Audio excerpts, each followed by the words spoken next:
concepto es una representación mental que nos permite comprender, clasificar, como categorizar unas ideas. Es como algo básico de donde se desprenden otras cosas.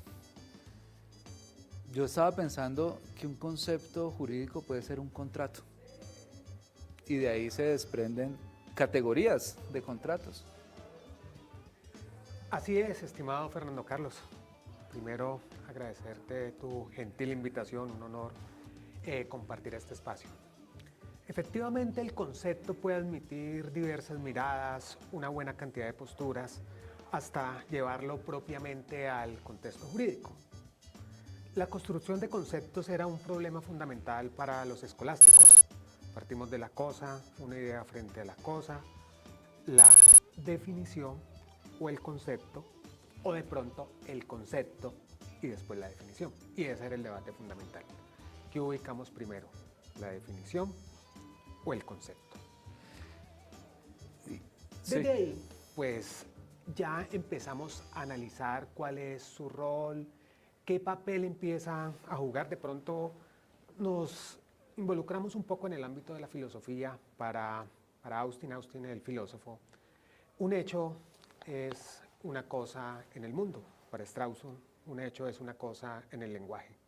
¿Qué implicaciones va a tener el concepto cuando de pronto empieza a adquirir o se analiza la posibilidad de que éste directa o indirectamente ya empiece a dirigirse de forma mucho más precisa a situaciones concretas, cotidianas, y de pronto sea útil para resolver una problemática? Creo que ahí estaría el centro del debate. Claro, pero entonces el concepto es mucho más que una herramienta interpretativa. El concepto, según lo que has escrito, es como una fuente también alternativa del derecho o una fuente básica del derecho. ¿Cómo se relaciona o cuál es la diferencia del concepto como herramienta y cómo se diferencia de las demás fuentes del derecho? El concepto en su carácter jurídico es una construcción mucho más reciente y partiría de esa noción propia de los alemanes. Para los franceses, el derecho es el código y la norma básicamente va a admitir una interpretación gramatical. ¿Por qué? Porque dice lo que debe decir y allí está la respuesta a las distintas situaciones, entendiendo que lo que esté por fuera no es derecho. En tanto que para los alemanes el derecho son conceptos y los conceptos por lo tanto van a ser mucho más abstractos y van a ser una serie de representaciones y esas representaciones son las que se van a llevar a un universo jurídico. Entonces hay una diferencia entre conceptualización, conceptuación y concepto. Claro, digamos que un primer paso, una primera experiencia es el acto de conceptualizar. De pronto es el ejercicio más complejo, porque es el momento de enfrentarse directamente a la cosa y extraer algo de ella. Una cosa sería algo en particular y distinto es hablar de lo que esto puede representar. Entonces ese primer ejercicio de construcción es conceptualizar. Ocurre que a partir de la conceptualización es posible conceptuar, que de alguna manera sería la interpretación de esa conceptualización. Ya aquí se admiten quizá variedad de posturas y ya la expresión directa y concreta de esto es lo que vamos a denominar concepto. Claro. Entonces, como si quisiéramos traerlo a un plano un poco más cotidiano, ¿cómo funcionaría para el derecho el concepto? ¿Tienes algún ejemplo? En tus escritos yo veía el ejemplo que ponías del semáforo, me pareció muy interesante. Me lleva a pensar esto un poco en el estructuralismo de Levi Strauss. ¿Qué es un semáforo? Un semáforo es un palo con unas luces. Mientras no le atribuyamos un valor a esto, no es nada más. Pero ¿qué ocurre? Que tiene unas implicaciones y unas implicaciones jurídicas. ¿Qué significa no detenerse en la luz en rojo? Entonces, todo va a partir de ese valor que se le atribuya. O sea, el significado, lo que pueda Exactamente. proyectarse como la norma jurídica. Claro, entonces, si lo pensamos ya en su funcionamiento y en su relación, porque es que se ubica, se le da un valor y esto empieza a ser seguido. Si todos comprendemos lo que quiere decir, asumimos no solo que tiene ese carácter normativo, sino que la norma es válida. Para Weber, la validez de la norma va a depender de su aceptación. No hay duda de que aceptamos el semáforo, lo aceptamos, todos lo aceptamos. Que alguien de pronto no se detiene alguna vez en la luz en rojo, sí, pero sabe lo que está haciendo y es consciente de la consecuencia que esto puede generar, de tal manera que el hecho de que en algún momento se infrinja la norma tampoco nos puede llevar a plantear que no sea aceptada. Claro, porque tiene un valor normativo. El semáforo trae orden o trae organización, trae quién pasa primero, quién pasa después. El tema de, digamos, de concepto es algo que se ha tratado en diferentes esferas. Yo estaba pensando un poco en el Consejo de Estado. El Consejo de Estado de nosotros, que es con S, porque viene precisamente de aconsejar, diferente al Consejo Municipal, que es con C, que viene de reunión, de concilio. Este Consejo de Estado, que además es una herencia francesa, ¿cierto? Es interesante porque tiene una sala de consulta que emite conceptos. Sí, esa es su función principal. Eso nos lleva un poco a algo de historia de la teoría del Estado.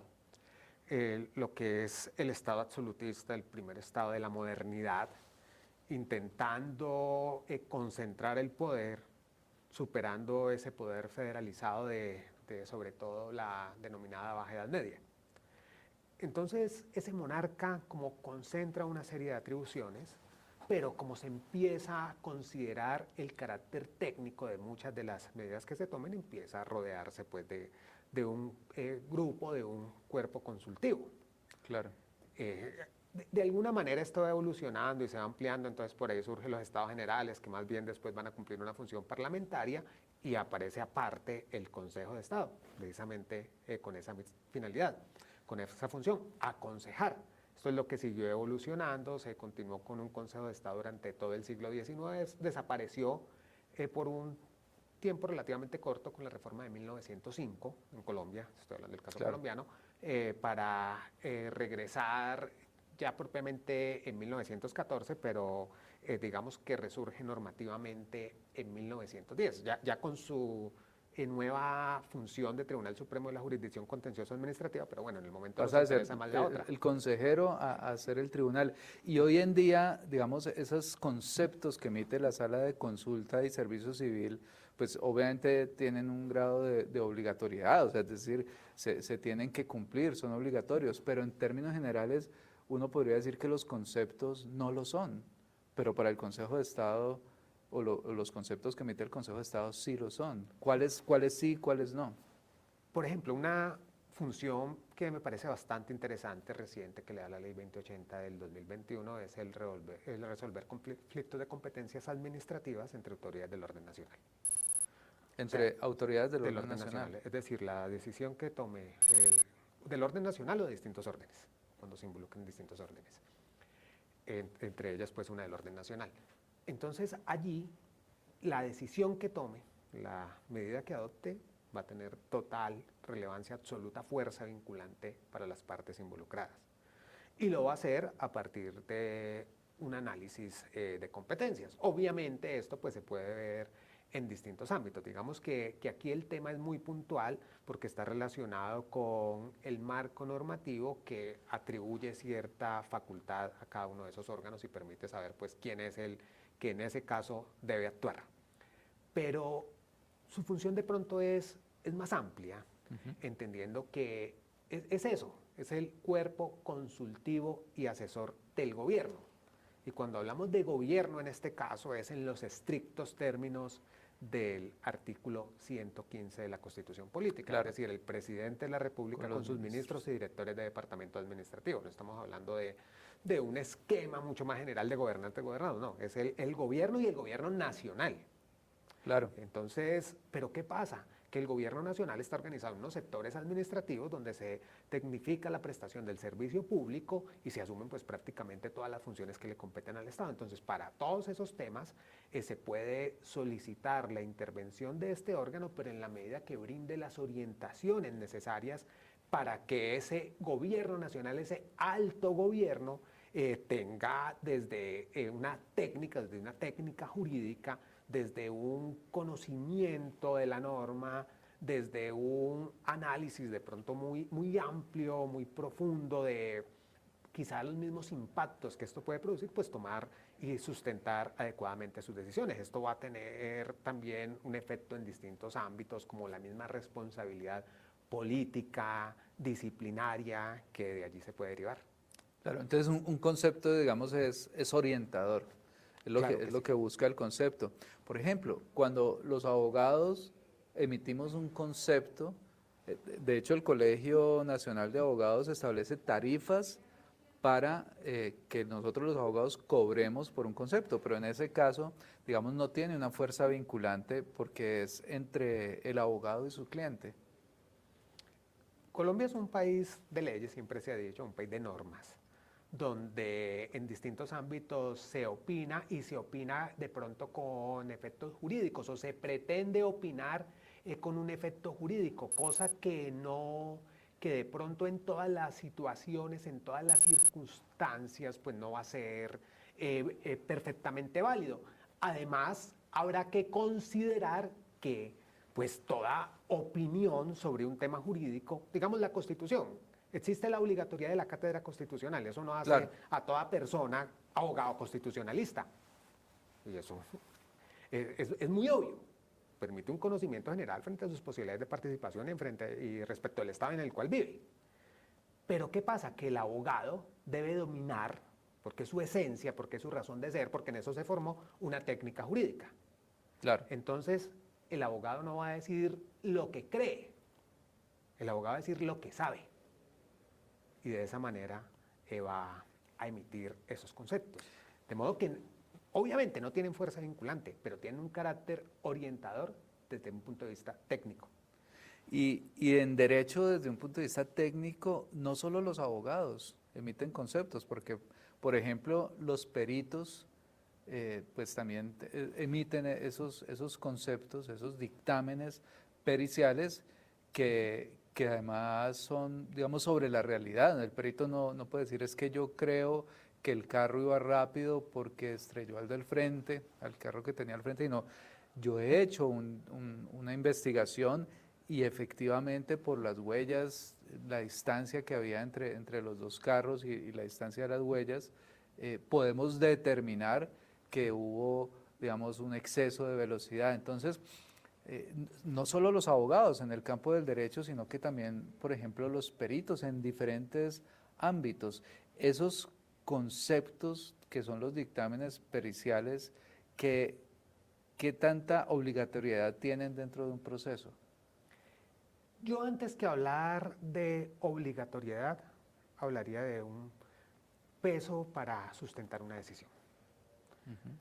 ¿Dónde puede ser relevante ese dictamen pericial? Bueno, se puede apreciar en diversos ámbitos, pero es muy claro en un trámite judicial donde la decisión se soporta en una valoración técnica. Se decía por mucho tiempo que el juez era el perito de peritos. Yo creo que eso hay que analizarlo con cierto cuidado porque hay muchos temas que el juez no tiene por qué saber. Claro. Como el ejemplo del accidente de tránsito, una cuestión Claro. que se puede analizar desde la física. Claro. Entonces, hay personas que sí dominan esa técnica, que son expertas en el tema y con fundamento en su experticia van a conceptuar. ¿Esto qué permite? Darle un valor a la decisión. ¿Por qué? Porque el fallador no está diciendo lo que piensa, sino que está armonizando ese concepto técnico con el marco normativo aplicable y esto le permite adoptar una decisión que sea no solamente válida, sino que pueda resistir unas revisiones, entendiendo pues que puede pasar por otras instancias. Por supuesto. Y aparte del Consejo de Estado o de los jueces, hay otras entidades públicas que también emiten conceptos como por ejemplo la DIAN, como por ejemplo Colombia Compra Eficiente. Esos conceptos frente a los asociados, ¿qué tanta obligatoriedad tienen cuando los emite una entidad pública, por ejemplo, de orden nacional? Son totalmente relevantes, y diría que no solo relevantes, sino también muy necesarios, porque dan claridad en muchos temas. Para asuntos contables, pues los conceptos que emite la DIAN son observados y aplicados de forma muy constante. Y en otro tema, y de pronto en una de tus experticias, que es la contratación estatal, Claro. lo que hace Colombia Compra Eficiente. A ver, me voy a ubicar, por mirarlo a manera de ejemplo, en las modalidades de selección. Dentro de estas tenemos una que es la selección abreviada. Se dice que la modalidad más compleja es la licitación. Yo me aparto un poquito de esa idea. Sí. La licitación es la más rigurosa por etapas, por trámites. Más formalidades. Pero, exactamente, y esa formalidad de pronto permite esta precisión. Para mí hay una modalidad muy compleja, porque en realidad no es una modalidad de selección, es un conjunto de modalidades, y es la selección abreviada. ¿Y cómo opera esta? ¿Cómo se ha orientado? Si miramos el ejercicio ya por parte de las distintas entidades, pues se han orientado a partir de los conceptos que emite Colombia Compra Eficiente. Entonces juegan un papel determinante desde el punto de vista orientador. Claro. Y cuando, digamos, un concepto pasa de ser o de tener esa función orientadora a convertirse en una fuente del derecho, ¿cómo es ese tránsito de función orientadora a fuente del derecho? ¿Qué es lo que planteas en tu artículo? Pensaría que siempre lo ha sido. Lo que pasa es que hay cierta resistencia, cierto temor, y creo que ese temor está fundamentado en la informalidad. En ciertos casos, no en todos. Porque el concepto se puede emitir solo para conocer. Claro. En un ejercicio académico podríamos plantear en una clase, se acaba de expedir esta norma, analicémosla, ¿cuál sería su efecto en este caso, en un caso hipotético? Y presentamos distintos resultados. Esto pues obviamente no compromete, pero al final podríamos decir que estamos conceptuando. ¿Qué ocurre? Que perfectamente esa interpretación que hicimos puede trascender o después se puede ver reflejada en otras decisiones. Lo que pasa es que ya el llevarlo formalmente al derecho y decir esto va a generar esta consecuencia no sería tan evidente. Cosa distinta si decimos la jurisprudencia generó esta subregla y de ahí en adelante se han venido sustentando otros fallos. Claro. Entonces por ahí hay una enorme dificultad para atribuirle ese carácter de fuente. Porque no es propiamente una norma jurídica. Exactamente, ahí estaría la dificultad. Pero Rudolf von Jhering sostiene que el derecho son construcciones doctrinales. Yo particularmente me identifico plenamente con ese planteamiento. Y me aparto más bien de la idea de que el derecho lo hacen los jueces. Claro, y hablando precisamente de la jurisprudencia, uno puede ver que la Corte Constitucional como que adelanta soluciones normativas, soluciones jurídicas a través de la creación normativa jurisprudencial a problemas del derecho. Eso de alguna forma también puede como asimilarse al concepto. Claro, si nos vamos a ciertas decisiones judiciales y en sede de constitucionalidad, fallos de la Corte Constitucional con efectos vinculantes y generales que pues particularmente los vamos a encontrar en la sentencia C, ahí vemos varias cosas bien interesantes. Por un lado, la importancia de la ratio decidendi. Pero por otro lado, yo he tratado de identificar siempre y analizar en detalle y les doy un gran valor o procuro analizar su relevancia en el caso de los salvamentos de voto. Okay. Porque como el salvamento de voto no tiene fuerza vinculante, no, es simplemente la sustentación del por qué un magistrado se aparta de la mayoría. Resulta que diríamos, bueno, esto no sirve para nada, pero hay que tener cuidado cuando afirmemos eso, porque nos encontramos con figuras como el overruling. cuando los tribunales constitucionales cambian su precedente. Y vemos como lo que en muchos eventos fue en un momento determinado el voto disidente, fue el salvamento, después termina por constituirse en el precedente. ¿Qué quiere decir esto? Que permite sustentar más adelante otra postura. Claro, esas, digamos, corrientes jurisprudenciales son importantes. En Italia tenemos a Tarello, tenemos a Guastini, que hacen una diferenciación entre la disposición jurídica y la norma, ¿cierto? La norma es ya cuando es el texto se interpreta y se aplica. Esto de alguna manera, digamos, puede asociarse al elemento de concepto que estás manejando en tu artículo. Claro, porque constituye una representación. Es decir, la disposición va a ser totalmente abstracta. La disposición nos ubica en un escenario muy general, muy amplio. La disposición, pues, de entrada no nos lleva a saber eso cuándo y cómo va a pasar. Pero sí lo podemos llevar o se puede traducir a una situación precisa, concreta, es esa disposición respecto de la persona. Esa disposición respecto de todos los eventos que se van a suceder en un contexto jurídico. Entonces, para eso va a ser necesaria una interpretación y ya vamos a hablar propiamente de una norma jurídica que es la que sí le va a aplicar directamente a la persona porque va a ser el referente necesario para resolver cualquier situación propia del derecho. Claro. Y ahí entra también, digamos, este modelo argumentativo del que hablas de Perelman, de Toulmin, en el artículo, en el sentido de cómo se empieza a interpretar los conceptos para que tengan esa fuerza jurídica. Cuéntanos un poco sobre ello. Yo creo que desde ahí se le empieza a atribuir o destaca esa relevancia. Cuando nos referimos a Toulmin, a Perelman, pues estamos ubicándonos por allá a mediados, años 50 del siglo XX, con un fenómeno que se ha denominado el giro argumentativo. Y esto permite atribuirle un carácter científico al derecho como una ciencia social. De tal manera que las distintas expresiones no sean actos de poder, sino que respondan a un proceso técnico y científico mucho más elaborado. Claro. Y es así como se puede llegar a unas conclusiones, pero no de la nada, no porque se tiene la competencia normativa, porque cierta directriz faculta a un órgano, sino porque se ha hecho ese juicio, esa valoración que permite expresar un resultado. Lo que pasa es que ese resultado pues, nos interesa en la medida que efectivamente se vea materializado, claro. Es decir, que pueda producir un efecto. Pero sería necesario analizar cómo esto llega y de qué manera resulta además creíble. Por eso Perelman plantea un auditorio imaginario ante el cual se sustenta esa idea.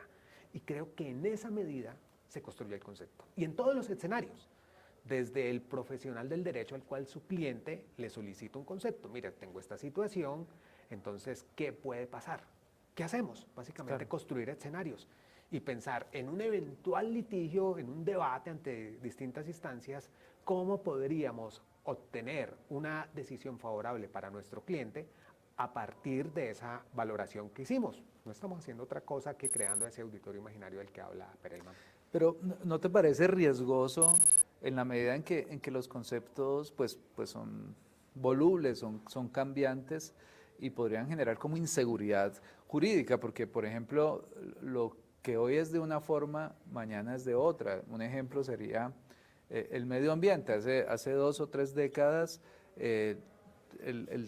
había, digamos, un antropocentrismo en lo que tiene que ver con el manejo de los recursos naturales y hoy pensamos más bien que el ecosistema debe ser el centro de atención de los recursos y no el ser humano.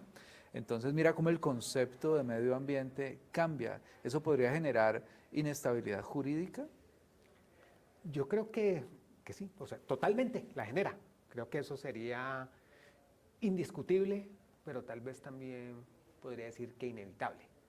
Lo que pasa es que el de pronto no habernos atrevido todavía a asignarle, a reconocerle ese carácter de fuente, nos puede generar ciertos temores. Lo que pasa es que lo que estás planteando va a ocurrir exactamente con cualquiera de las fuentes formales. No hay Claro. duda, hoy nadie discutiría que la Constitución es fuente del derecho. Y entonces el constituyente diseña un ordenamiento para un momento determinado y ese ordenamiento de pronto debe actualizarse. Y tendría muchos ejemplos de esto, pero pensemos en algunas situaciones que han voto resultado femenino. mediáticas, por ejemplo. O pensemos en lo que ocurrió en Colombia en el lapso más o menos de 20 años, que es un poco más, en los últimos 20 años, en cuanto a la reelección presidencial. Claro. Esta se establece en el 2004. La Constitución del 91 la prohíbe, incluso prohíbe la reelección mediata que admitía la Constitución del 86. Y con la reforma del 2004 se permite la reelección por una sola vez. De esta reforma hace control de constitucionalidad la Corte Constitucional y se pronuncia en el 2005, considerándola totalmente válida, admisible y de hecho, pues con fundamento en esa decisión se aplica en el año siguiente, en el 2006. Lo que hace es más bien apartarse de esa primera decisión en el sentido de que de pronto una segunda reelección pues ya va a afectar la esencia de esa constitución. Y entonces tenemos que sí hay una y que una guarda armonía con el resto del ordenamiento, pero dos no. No obstante, en el 2015 viene a ser retirada definitivamente del ordenamiento jurídico la figura de la reelección presidencial y no solo retirada, sino que sobre esto se introduce una cláusula pétrea en el sentido de que ya no se puede restablecer de cualquier manera, sino que solo se podrá hacer por medio de una asamblea constituyente o a través de un referendo de iniciativa popular. Entonces, vemos cómo en un lapso de 20 años. incluso para eso partimos del acto legislativo del 2004 y terminamos con el acto legislativo del 2015. En 11 años vemos varias posturas frente al mismo tema o regulaciones legales respecto a distintas situaciones. Temas de pronto de los que se viene hablando y se ha hablado mucho en los últimos meses o quizá en los últimos años, como reformas en materia laboral, en materia de seguridad social, en temas de salud, pues son normas que se han ido... Y es derecho positivo, claro, puro derecho, y duro, y derecho es cambiante. y todo el tiempo está cambiando. Entonces, genera inseguridad jurídica o no. Yo creo que de eso no hay duda. Como muchas personas a veces están preguntando, bueno, y al fin yo cómo es que me puedo pensionar.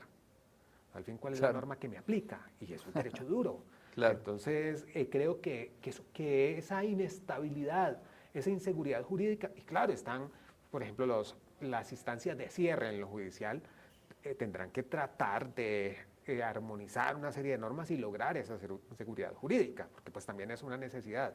Pero también pensaría que con el ánimo, con la intención de mantener esa seguridad jurídica, pues no nos podríamos negar a introducir ciertos cambios que resultan necesarios. Y así como se hace desde normas de derecho duro, pues también perfectamente se puede hacer con el concepto. Es decir, la lectura que se haga de una situación, de una norma, la interpretación de el análisis y la valoración del efecto, pues es totalmente comprensible que también resulte cambiante. Claro.